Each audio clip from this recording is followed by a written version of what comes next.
today's top stories. Tom and Sayeeda Vasi are here with us. Good morning. Hi. Merry Christmas. Merry Christmas. Lovely to have you all here. So wrong. It feels so wrong. It really is bar humbug, isn't it? Yeah. Let's turn away from those themes of Christmas and let's start talking about school holidays. Yeah. A new research, Tom, that has revealed that 1 in 4 parents are willing to pay the fines you have to pay to schools if you take the children out during term time because holidays are cheaper. Well, look, my attitude to this is once a prefect, always a prefect. I have looked carefully at all the numbers. I've crunched through the statistics on this. And my considered opinion is this. Just do it. Just do it. Just take them out. Literally, you are financially incentivised, because the holiday prices are so expensive, to take them out, not for 2 weeks, not for a long time, but if it's 4 or 5 days at the end of term, your child is not going to turn around to you in 20 years and say, I can't believe you did that, Mum, I can't believe you did that, that cost me... They're not going to do it. This idea that the school day, every school day is absolutely necessary, it's gone. It's over. My children are winding down already. Already, yeah. You've still got a good few weeks to go. It's the charges, Sayeeda, if you do take your kids out of school, was raised from £60 to £80 per parent per child if paid within 3 weeks. So you're incentivised to pay it early.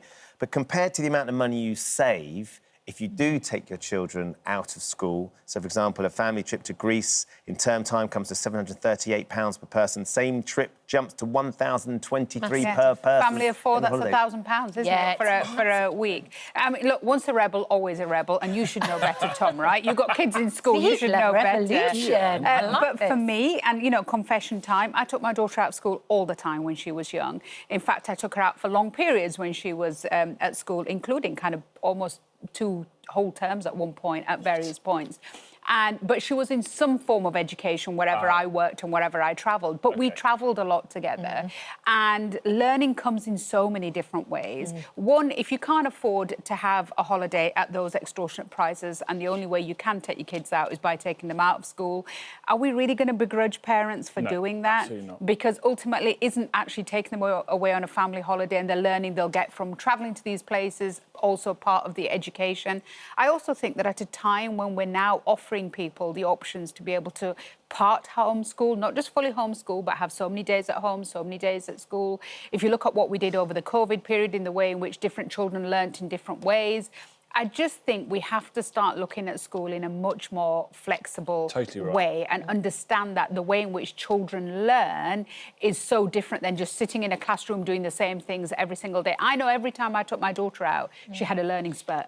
And she came back, actually, with a different skill set and a different way of learning. I don't know, but I'd imagine that the educators are saying that you aren't in the majority when you say you're taking your daughter out and she's actually going off and she's learning, she has a learning spurt. A number of these families will be taking their children out and actually it disrupts the school, disrupts the class, disrupts their learning, and they come back having missed some really important parts of their education. I mean, maybe, yes, for a bit, and that's the trade-off, but... as much as school wants life to revolve around school, school has to understand that sometimes school has to revolve around life. And there are so many... Whenever we talk about this on my show, so many people ring in and say, working flat out all the time and cannot afford to take the children on school holiday during school holiday time. What is the point of not being able... of working all this time and then not being able to spend time with the children because the school is saying, oh, every day is critical? It's not true. Look what happened during COVID. Look what happened during the strikes. Schools shut during the teachers' strike. There wasn't the same upset about, oh, we're losing learning time during that. So I think if we're going to go after people for this and if we're going to put the blame somewhere, why are the holiday companies charging 4, 5 times the price? The reason is because they know that parents... They can. Because they can, because parents are going out during the school holiday time. So, but I'm not saying take your kids out for 2 weeks and, you know, pack off to Greece for a couple of weeks. I just think there's got to be some flexibility around this. The fines aren't disincentivising people, though, are they? I mean, £41 million has been paid in fines for unauthorised term-time holidays since 2022. That's a lot of money, isn't it, Sayeeda? But people aren't... But as you say, people aren't worried. Well, I think on the figures that you were quoting for the holiday to Greece, I mean, what are you paying? About £320 per child? Is it for, £320 for 2 children for 2 weeks? Is this done on a weekly basis? You're still saving money in terms of what the cost of the holiday is. But I still go back to this, that ultimately, as long as the information that the children are learning is available, you can take this away. And we've got this huge, long holiday coming up. And if there have been bits of the school year that you've missed, I'm sure those things that you can catch up on over the summer holidays. We've just got to be a bit more flexible, and if people are prepared to pay the fines, then yeah, let them do it. Pam says the travel companies didn't put up the sky-high prices, then school holidays wouldn't be a problem. That's right. Rebecca says my parents took me out of school. It did me no harm. If anything, I also learned more things, a bit like you, Sayeeda, with history and culture. Judith says during difficult in an all-inclusive hotel, isn't it? The history and culture. Don't leave the complex. Do you know what I mean? There's some culture to be enjoyed there, though. Judith says during the hot weather, all my children have done in school is have sports days, nature work, outdoor play. Surely they could have had a week's holiday with us. It's interesting. I think the cat's out the bag. The genie's out the bottle. Yeah. Something's out something else. The kids are out of school. The kids are out of school. Well, let's talk about the kids as they grow a little bit older. They pass their driving test. Researchers revealed that young drivers, generally aged between 17 and 23, will drive differently when their friends are in the car. What do you think? Should they be banned from giving people lifts? I mean, I have to say, when I learnt to drive, I probably wasn't very sensible. I was slightly reckless at first, when I first Especially when your mates are in the car. Yes, for sure. Yeah, and they'll definitely drive differently when the mum's in the car, I'll tell you that. Yeah. So I know when I get into the car with the kids, they drive differently. But when they're with young people, it's not just that they're trying to impress their friends. It's just that they're distracted, they've usually got the music on, and all of that is going on at the same time. And I think the statistics speak for themselves. Is it something like 20% of young drivers have an accident within the first 12 months? Yeah. That when it comes to passengers, 3 to 10, is it something 3 in 10? 3 in 10 adults say that they wouldn't speak up even if their friend's driving was making them uncomfortable. So it's not like having an adult who'll say, oh, you just want to be careful there. So I do think that it could be maybe not so much in terms of is it legal or illegal, but could it be that when you get insurance, and that's what a lot of young people care about these days, how much it's going to cost them for their insurance, actually they have to pay a little bit more if they're actually going to have young adults in their car with them. Whereas actually if they're just driving on their own or they're driving with people who are over the age of 25, then actually their insurance premium is lower. And that could incentivise them to say, well, maybe I shouldn't be having young people in the car with me. On Monday on Good Morning Britain, Leanne Vaughan, who tragically lost her daughter Lily May, she was 17 years old at the time and she was killed in a car crash with a new driver from the sixth form. They're calling for the idea that new drivers, Tom, are banned from having passengers for 6 months. So they get used to working out what it's like to drive the car, the speed of the car, the importance of everything around them as well. And actually, as an idea, that doesn't seem like a bad one to me. The kind of graduated driver's licence that people have talked about before. I mean, I wonder what more... Do you remember P plates? People have P plates after they just pass. I think you still see it nowadays. Certainly when I was driving, people would have that after they finished learning. Maybe that could be put on the cars of recently passed drivers so that, if nothing else, so that they can be seen by other drivers and also know that the people in them aren't carrying 5, 6 of their mates around. It's the difficulty with this is how do you enforce it? I mean, you're going to get police cars pulling over kids who look under the age of 25 if they've got 2 people in the back. It's very, very difficult, but the numbers are really bad when it comes to just passed drivers and the accidents they're getting involved in. You have amazing technology these days now, newly passed drivers, because insurance is really, really high, we know, because both mine have just sort of got to that age where they're driving and Jack's just passed his test.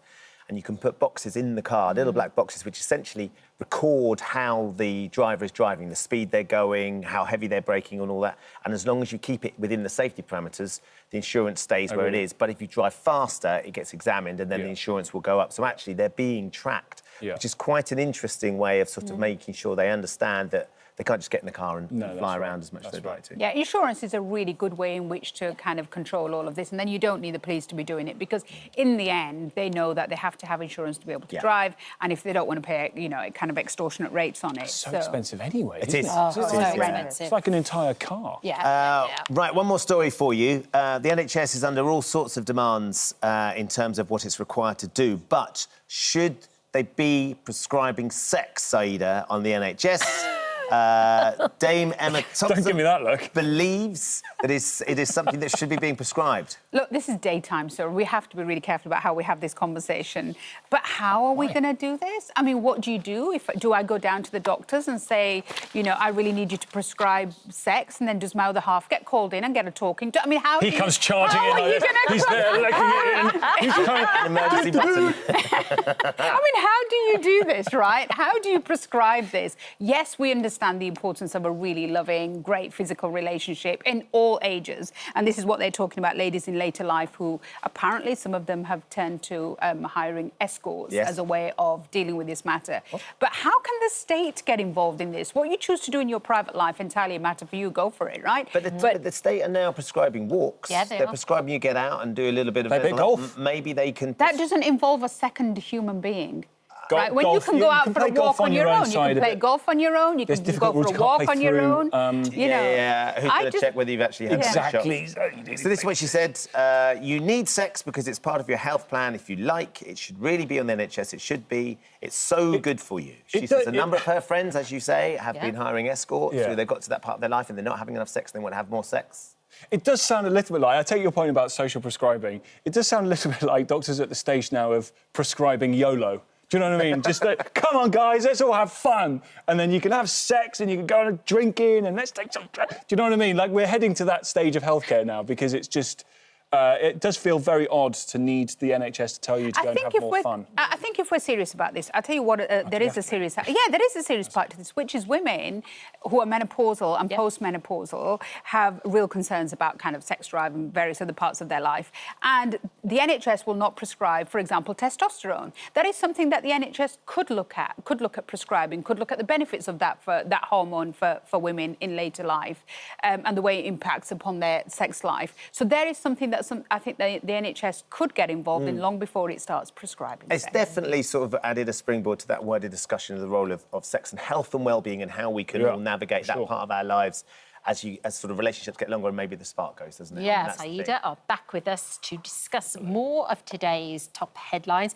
Let's start with weight loss jabs. We've just been talking to Vivian about them over there. The increasingly popularity of weight loss jabs could actually be having an unexpected impact on our supermarkets. Apparently, people are buying less. But is that a bad thing? I don't think This is so. a good thing. I think if you look at the story, it specifically talks about less snacks being bought. So less crisps, chocolates, the kind of things that's usually on the end of the aisle, which people impulse buy when they're out shopping and then, you know, eat in the evenings when they're watching television. And if all of those cravings are stopped because people are on these jabs and therefore they're not buying them and therefore we end up with a healthier nation, which is going to lead to much better outcomes for our National Health Service, because if you think about the amount it costs the NHS service because we do have an overweight nation, then this has got to be a good thing. Yeah. Total grocery sales, Tom, the volumes fell in the past 4 weeks for the first time this year. And they're sort of attributing it to, suddenly, the increase. 4% of households are now using weight loss. I also noticed, I mean, could be a national scandal, that Greggs are considering reducing the size of the sausage roll. Yes, smaller portions. In order to get in with the fact that people aren't eating as much because they're on the jab. I mean, I want a big sausage roll from Greggs, please. I'm not on these things. Great that people are, fantastic, they're a revolution, that's brilliant. But I would like to be able to purchase the XXL Greggs sausage roll. Why could you not just buy 2 smaller ones that make it up to the same size? Well, that's going to double the price. Listen, I'm always... Just before they get the idea in their head, I just think it's great that we're accommodating for people who have smaller appetites. My only question is, what happens when people come off the jabs? Because you can't take them forever. No. Now that you are the size and shape you wanted to be in your ideal, you know, that was the thing that you dreamt of being, but you couldn't get there through all the dieting and stuff. You've now got there through the jab. Is that going to be the thing that means that people don't go back to the habits that they'd formed beforehand? Well, we didn't get a chance to ask Vivian because of the weather, but what she was saying is that's the interesting point, is that she's a mindset coach and trying to understand how much of this was physiologically being driven by the dopamine hits. Once that's got quieter, she knows that she needs to manage what happens when she comes off the weight loss jabs, because she can't forever. So hopefully increasing in healthy exercise, bits and pieces that she wasn't able to do because she's more mobile, but equally managing that sort of the desire that to eat more. Well, coming back to your Greg's question, Thanks very much. right? I've got to come back Big to this issue. because look, even if you're not on these Greg's. weight loss jabs, people sometimes just want smaller portions. Yeah. And you'd be surprised eat as less. to how big. Yeah. You don't have to be confined to but why should just it don't be, eat as much. Yeah, of it. but wasting food, and I come from this working class family where it was always finish off your food on your plate, don't waste food, don't throw it away. And the number of times where I've sat there and I thought, I really don't want this second part of this sandwich, or I really don't want this part of this baguette, but I don't want to throw it in the bin. Well, don't give it to why someone. can't we go give it to in someone. and have? That would be weird. But why can't we just be? Why can't we go in and buy? You know, kind of half baguettes and full baguettes, and you know, You want smaller one sausage sandwich rolls and slice, larger don't you? Yeah, I do want You one want sandwich one Smaller slice. portions if you would like a smaller portion. Yeah, why can't we have that? And the way that the kind of, you know, coffee shops can and have that. supermarkets, you can't. Well, You have to buy the whole lot and then throw it away in the bin. don't eat And it there is then. so much food poverty in the world. I am not going to buy a whole sandwich and throw half in the bin. I would rather just go in and buy half a sandwich or one slice. So you're saying that your conscience doesn't let you just leave the other sandwich there. You have to eat it because your conscience... You would feel too guilty about throwing that in the bin. I mean, if it does sometimes go in the bin, but it's usually sat in the fridge then for a day or two okay, so before you it save goes. it. So I save it and I try and eat it, but I can't. When you're on the go, if you're in the office, you might not have a fridge. Why can we just not have options? We don't all have to have a huge you have big the sausage option roll not to offered eat to us. it. You do have the. I take your point about food waste, but you do have the option not to eat the thing that's presented in front. You can leave the thing that's on your plate if you don't want to eat it. And I guess. Do you know what you need to do, Sayeeda? Just go into the shop with Tom. Tom. Let him finish everything that you can't. Yeah, exactly. He's ready to gobble it up. Then they'll fight over who gets the soggy end sausage roll. Let's talk pets. There's a story about the fact that pet owners feel like they should be allowed to have some sick leave to look after their pets. 3/4 of pet owners have admitting to calling in sick so they can look after their animals. I'm going to upset so many people. You're going to guys. upset so many people. But I'm so sorry. 185 million sick days a year is what we are currently taking in this country. It is costing the country billions in productivity and 13.8 billion a year. There we go. And I just think that yes, of course, you know, when you're sick, take sick leave. If your nearest, you know, if your dependents are sick and you have to be there for them. That's my but where dependent. is Look this at my going dependent. to carry on going? You know, when we start, you know, people taking increased sick leave, and I just think this is going to be somewhere where it stops, and it can't be for pets. We have. I'm going to get so much hate mail. You now. are going to get. I mean, you have upset a nation. We have a lovely fox red Labrador called Isla who is sadly reaching her autumn years, and when she does eventually go, I'll be back at work the next day because that's what you got to do.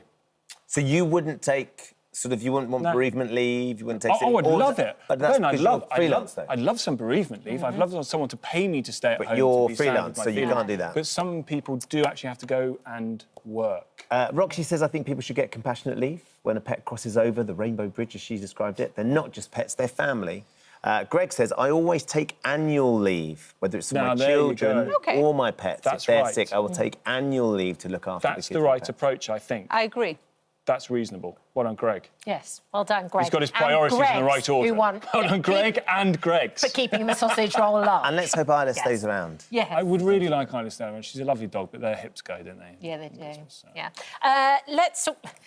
Can't say talking of hips going.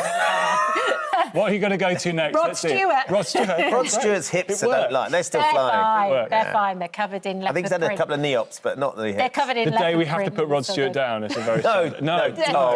God, I'm sorry.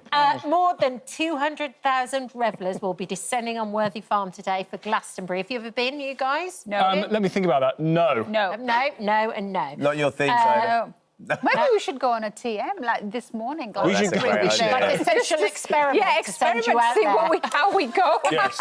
Should go in my very stiff collared shirt. Well, one of the artists that people will be excited to see is Sir Rod Stewart. He was playing the Legends slot, but he's not 100% happy with the billing because it's called the tea time slot at Glastonbury, and he thinks that sounds very old. Pipe and slippers. Yeah. Tea time. Tea cosy on. Yeah.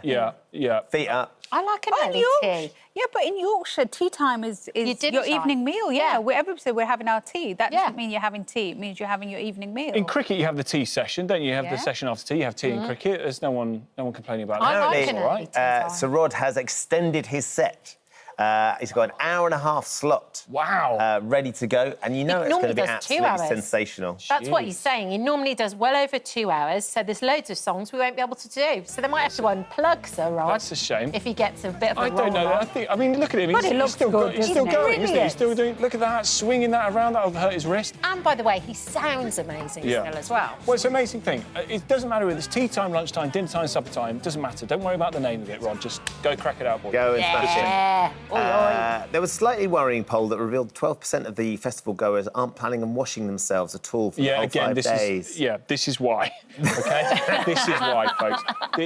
There's a little minimum decorum required. Is a wet wipe not good enough for you? Just a single wet wipe all round. Just a little bit of a... Maybe a little water. Something else you're going to share with Sayeeda as well. You going? No. You going? I'm not going. Have you ever been?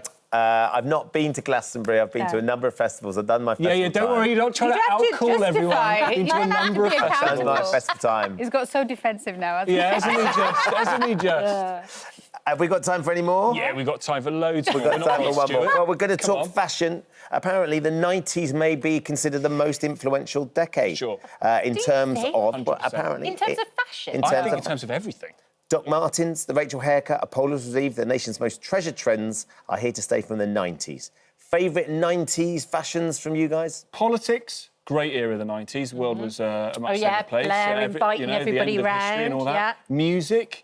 Oasis, Blur. Oasis coming back this summer is going to be an iconic British moment. Yeah. Sport, amazing moment. I mean, we didn't do it, but the Euros '96, incredible Nine still moment. 97. Yeah. What else have we got? South Sorry, help Africa. me out here. I'm just going to stick to the fashion. Fashion? Doc Martens. OK, go for it. So Doc Martens, I think Martens. absolutely. I've still got my Doc Martens You have from to that break them area. in. Yeah, leather jackets from the period. Yes. I mean, all sorts of interesting. My daughter now starts going through my wardrobe and it's in vintage. I mean, you look back on it, shoulder pads. Yes. You know, the kind of big power dressing. It was the kind of, the city was big. Yeah. The kind of yuppie Girl era. power. All of Yes. that stuff was happening. Jamie Halliwell's Union Jack dress, What which I about- wore in South Africa online. What about Princess Wow, Diana's man. revenge dress as well? Remember that one, the black one, when she flopped? The 90s had it. It really did have That it. one there. Yes, that was it. Everyone was pretty carefree in the 90s. We all thought we'd made it. Everyone thought that they'd won. Life was exciting. So much hope. And now Rod Stewart's complaining about tea time. And Greg sausage rolls. We've lost it. We've lost it. Thank you both for joining us. Thank you for Good to see visiting our This Morning YouTube channel. We upload new content every day, so go ahead and hit that subscribe button so you don't miss out. And we'll see you in the morning.